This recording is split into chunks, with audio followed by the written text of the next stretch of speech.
ऊंची और मीठी स्वर से बोलो जयकारा। बोल मेरे श्री गुरु महाराज की जय। गुरुमुख, आज हम सब मिलकर अपने प्राण प्यारे इष्ट देव श्री श्री 108 श्री पंचम पातशाही महाराज जी का शुभ अवतरण दिवस मना रहे हैं। जयकारा बोल मेरे श्री गुरु महाराज की। महापुरुषों का अवतार संसार को तारने के लिए, पापी जीवों को उबारने के लिए और जगत में भक्ति का प्रवाह चलाने के लिए होता है। जब जब वो संसार में प्रकट होते हैं, नर लीलाएं करके प्रेमियों को इस सत्य पथ का बोध करवाते हैं। फिर माया की दलदल में फंसे जीवों को बांह पकड़कर निकाल लेते हैं और भक्ति के मार्ग पर चलाकर उनके जीवन को सफल बना देते हैं।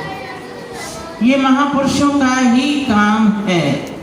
वो ही संसार में नर रूप धारण करके आते हैं।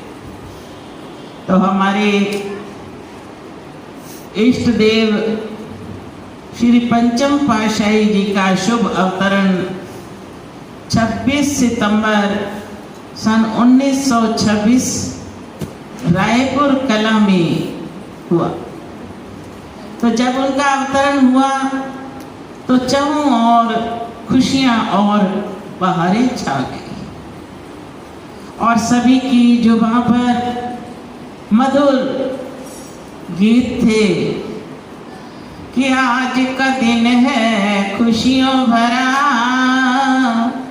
चारों तरफ बहार है, प्यारे प्रभु जी प्रकट हुए, हो रही जय जयकार है। दुनिया को रोशन करने प्रभु रूप बदल कर आते हैं, भक्ति पथ दर्शाए के अंधकार को मिटाते हैं, देते हैं सतनाम की दीक्षा, प्रेमियों को सुख पहुंचाते हैं। जब जब इस धरा पर आते, प्रेमी बलिहारी जाते हैं। तो जब जब उनका अवतार होता है तो उनके आने का खास मकसद होता है कि उनका प्रकट होना एक दुनिया के अंधकार को मिटाने के लिए, जैसे श्री रामायण में भी लिखा है कि यह जग यामनी जागही योगी, परमारथी परपंच वियोगी, जानही तबहि जीव जग जागा, जब सब विषय विलास विरागा। इस संसार रूपी रात्रि में सारा जगत सोया हुआ है। जागते कौन है? जो योगी जन हैं। योग कहते हैं मालिक के मिलाप में जो लगे हैं, वो ही जानते हैं। फिर उनकी ये निशानी है कि वो परमार्थी होते हैं। फिर इस संसार को झूठा प्रपंच जानते हैं, इसलिए उनके मन में दुनिया से वैराग होता है और प्रभु के चरणों में उनकी प्रीत होती है। वही जीव प्रभु से प्रीत कर अपना भी जीवन खुशरंग बनाते हैं और उनकी संगत करने वाले भी भक्ति के धन से मालोमाल हो जाते हैं। फिर किस प्रकार उन्होंने अवतार लिया और किस प्रकार दुनिया को हमारे प्रभु जी ने राह दिखलाई कि 20 सितंबर सन 1926 दिन अति प्यारा प्यारा है, रायपुर कला में प्रकट हुआ सृष्टि का तारनहारा है। देवलोक से देवगणों ने खुशियों भरा झंकार किया, श्री परमहंस दयाल जी ने श्री पंचम रूप अवतार लिया। ऋषि मुनि योगी जनों ने हाथ जोड़ नमस्कार किया, घर घर बजने लगी बधाई, सबने मिल जय जयकार किया। धन्य माता श्री ज्ञान देवी जी, धन्य पिता अर्जुन दास हुए, धन्य हुए सब बंधु बांधव, ग्रामवासी भी धन्य हुए। धन्य रावी नदी का वह तट, जहाँ निश दिन ध्यान लगाते थे, नूरी मुखड़ा तेज नुरानी, देख सब बल बल जाते थे। धन्य धन्य वह धरा धन्य, जहाँ सतगुरु चरण छुआए हैं। धन्य धन्य हम गुरुमुख प्यारे, जिन सुंदर दर्शन पाए हैं। तो जहाँ उनका अवतार होता है वो जगह धन्य, वो प्रेमी धन्य जिन्होंने दर्शन पाए। फिर जन्म लेते ही जब नामकरण किया तो इनका शुभ नाम रखा श्री साधुराम। अब जैसे ही नाम पुकारते गुरु महाराज जी का मुखड़ा खिलखिला उठता। अब माता पिता को देखकर बड़ी चिंता होने लगी कि कहीं साधुराम कहते कहते ये साधु ही ना बन जाएं। तो उन्होंने पंडित जी से कहा कि इनका नाम बदल दो, साधुराम हटाकर कुछ और रख दो। अब उनका नाम क्या रखा गया कि ये तो साधु नहीं, संतों के सरताज स्वयं राम हैं। तो पंडित जी ने नाम रखा श्री राम प्रकाश, कि ये तो राम है और दुनिया में भक्ति का प्रकाश फैलाने के लिए ही आए हैं। तो आज हम अपनी आंखों से देखते हैं कि किस प्रकार उन्होंने नगर नगर कूचे कूचे, कोई जगह खाली नहीं जहाँ श्री अनंतपुर दरबार का सत्संग भवन ना हो। एक एक शहर में कई कई सत्संग भवन है। देश विदेश नाम का ऐसा डंका बजाया कि चारों तरफ नाम की जय जयकार कर देश विदेश में आज प्रेमी बड़ी मस्ती से भक्ति का सत्संग का आनंद ले रहे। फिर श्री अनंतपुर को 4 चांद लगाए, इतना सुंदर रूप दिया कि कहाँ तो कच्ची सड़कें थी, रहने के कमरे टीन की छतें थी, बिजली का भी प्रबंध ज़्यादा नहीं था, बहुत कम थोड़ी बहुत लाइट जलाया जाती थी। तो जब से ये इस रूहानी सिंहासन पर विराजमान हुए तो श्री अनंतपुर का नक्शा ही बदल डाला। इस प्रकार नक्शा कायम कर दिया कि आज वैकुंठ नगरी कहें या स्वर्ग का धाम कहें, वो सब कुछ कहते जीभा हमारी संकुचाती है कि इससे भी बढ़कर न जाने क्या दर्जा दिया जाए।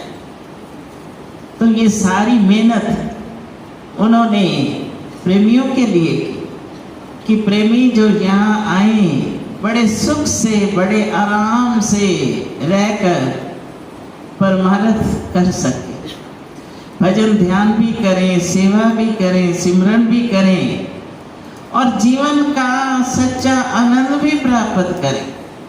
उनको अपना कोई स्वार्थ नहीं था, परमार्थ के लिए ही दिन रात वो लगे रहते हैं और परमार्थ के लिए ही वो सोचते हैं। हर काम में उनका मिशन एक ही होता है कि अधिक से अधिक रूहें अपने जीवन को सफल बना सके। फिर महापुरुषों के इतिहास पढ़े तो हमारे श्री प्रथम पातशाही महाराज जी ने जंगलों में ही भ्रमण किया। बिहार के इलाके में छपरा की धरती पर उनका अवतार हुआ, लेकिन सब जगह बाबा नानक देव जी की तरह भ्रमण करके उन्होंने नाम का एक प्रचार फैला। फिर गांव-गांव में नहीं जाते थे, शहरों में नहीं जाते थे, जंगलों में ही वास करते थे। तो एक दिन समाधि लगाए हुए विराजमान थे, आकाशवाणी हुई कि आपने जो इतनी नाम की दौलत कमाई तो इतने उच्च भक्ति के खजाने को अब औरों को भी बांटो। तब फिर नगर नगर जाने लगे, वहाँ भी ध्वनि रमाकर जगह जगह भक्ति का ही प्रचार करने लगे। फिर हमारे श्री द्वितीय पातशाही महाराज जी, उन्होंने भी कितनी कठिन तपस्या की। प्रथम पातशाही जी ने तो पूरा जीवन पर्यंत ही जंगलों में बिताया, कंद मूल फल भोग लगा लेते, अनेकों कष्ट सहन कर अपने जीवन पर भक्ति के लिए अथक परिश्रम करते रहे। और हमारे द्वितीय पातशाही जी भी कितनी बार जंगलों में छोटी सी उम्र में 5-6 वर्ष की उम्र में पहाड़ों की कंदराओं में जा जाकर तप किया, कठिन साधन किए। फिर टेरी आश्रम, टेरी एक छोटा सा आश्रम बनाया जिसको टेरी संत आश्रम कहते थे। आजकल वो पाकिस्तान में, वहाँ सत्संग की गंगा बहाने लगे। तो एक बार लक्की मरवत के कुछ प्रेमी टेरी आए, बेनती करने लगे कि स्वामी जी लक्की मरवत भी कृपा करो, वहाँ की रूहें भी आपको याद करती। तो श्री गुरु महाराज जी ने फरमाया हम चलेंगे। ये अभी श्री अनंतपुर की धरती नहीं खरीदी थी, ये 1916-17 की बात। उस वक़्त जब प्रेमी आए तो श्री गुरु महाराज जी ने फरमाया कि हम आपके साथ चलते हैं, मगर हमारी ये शर्त होगी कि हम किसी के बंधन में नहीं रहने वाले। हमें आज़ादी पसंद है और एकांत पसंद है। हम वहाँ रुकेंगे जहाँ बिल्कुल एकांत होगा। प्रेमियों ने कहा महाराज जी आपको उसी स्थान पर ठहरा देंगे। ना तो अपने साथ सेवादार रखते थे, ना ही कोई सामान रखते थे, रमते जोगी बनकर भ्रमण किया करते थे। तो जब लक्की मरवत पहुंचे तो एक 4 दीवारी बनी हुई थी। उस 4 दीवारी में कोई कमरा नहीं था, कोई भी छत नहीं थी, खुली 4 दीवारी थी। तो प्रेमियों ने स्थान दिखाया, कहने लगे ये एकांत स्थान है, हम तो यहीं रुकेंगे। संगत को दर्शन दिए, फिर वहीं एकांत में जाकर समाधि में लीन हो जाते। तो एक दिन सर्दी का मौसम था और रात्रि के समय बड़ी जोरदार बरसात होने लगी। अब सभी प्रेमी तो बहुत होते हैं, दर्शन भी अनेकों दुनिया करती है, लेकिन अंदर से विश्वास जो है वो जितना जितना जिसके मन में विश्वास होगा, जितना जितना प्यार होगा, उतनी उतनी उसकी सतगुरु की तरफ सूरत दौड़ी। अब बड़ी जोर से बरसात हो रही थी, तो सभी घर में बैठे बैठे सोचते हैं कि बरसात है। प्रेमियों के कुछ घर तो पता ही है, कहीं चले गए होंगे या उठकर किसी छत के नीचे बैठ गए होंगे, अपने मन में ऐसा विचार करने लगे। भगत हेमचंद जी अपने घर में उन्होंने सोचा कि श्री गुरु महाराज जी तो समाधि में मस्त होंगे, ना जाने इतनी बरसात में उन पर कितना पानी आ रहा होगा। रात्रि के समय उठकर चल पड़े। अंधेरा था उस टाइम, ना तो ये लाइटें थी ना कुछ और था। अंधेरे में चल पड़े, हाथ में कुछ रोशनी के लिए ले लिया होगा। जब पहुंचे तो क्या देखा कि उस हवेली के अंदर जहां श्री गुरु महाराज जी बैठकर समाधि में सिमरन कर रहे हैं, इतनी जोरदार बरसात हो रही है, मगर उनके ऊपर पानी का नाम निशान नहीं। मेरे श्री गुरु महाराज और चारों तरफ 5 फुट तक ऐसे घेरा बनवा कि उस 5 फुट के अंदर पानी प्रवेश ही नहीं कर रहा। तो महापुरुषों की कमाइयां या उनकी गतिमति कौन जान सकता है कि वो सर्व शक्तियों के मालिक हैं। सर्व शक्तियों के मालिक होते हुए भी फिर नर रूप में आकर हमें भक्ति पथ पर चलाने के लिए कितने कितने अपने ऊपर वो कष्ट सहन करते हैं। अब रात्रि बीती, प्रभात का समय हुआ। जब श्री गुरु महाराज जी ने अपने नेत्र खोले तो देखा कि एक कोने में भगत हेमराज जी बैठे हैं और पानी में भीगे पड़े हैं। आवाज लगाई, भगत हेमराज जी आप यहाँ कैसे बैठे हो? कहने लगे, स्वामी जी आपके दर्शन करने आए, ये सोचकर कि इतनी बरसात है और आपके ऊपर तो छत भी नहीं, तो मैं आपका हाल ही पता करने आया था। लेकिन यहाँ आकर देखा आप तो सर्व शक्तियों के मालिक हो। बरसात तो क्या, पानी आपके नजदीक भी नहीं आ पाया, लेकिन मुझे बड़ी चिंता हुई। अब आप कृपा करो, घर पर चलो, अब थोड़ा समय वहां विश्राम करो। श्री गुरु महाराज जी ने फरमाया, नहीं, इसी बंधन से हम दूर रहते हैं। चलेंगे, आपकी भावना अवश्य पूरी करेंगे, लेकिन रहना हमें एकांत में है। तो सच कितनी कठिनाइयां अपने तन पर उठाकर उन्होंने परमार्थ की रचना रची, परमार्थ का कार्य किया। ये उनकी महानता है। तो वही भगत हेमराज जी फिर उनको उनकी शरण में आए और उनको फिर श्री गुरु महाराज जी ने स्वयं ही साधु वेश दिया और महात्मा नित्यानंद जी उनका नाम रखा। तो जिन्होंने कमाइयां की, जिन्होंने इतने इतने अपने ऊपर कष्ट सहन किए, तो वो सारा कार्य केवल परमार्थ के लिए, परोपकार के लिए। और हमारे श्री पंचम पातशाही जी तो श्री आनंदपुर को भी 4 चांद लगाए, बाहर भी जहाँ जहाँ भी आश्रम, सब आश्रमों को बड़ा सुंदर रूप दिया। फिर विदेशों में भी जा जाकर जगह जगह आश्रम स्थापित किए, जगह जगह नाम का प्रचार किया, भक्ति का डंका सारी सृष्टि में उन्होंने बजा दिया। ऐसा भक्ति का झंडा फहराया कि आज कूचे कूचे गली गली सतगुरु के नाम का डंका बज रहा है।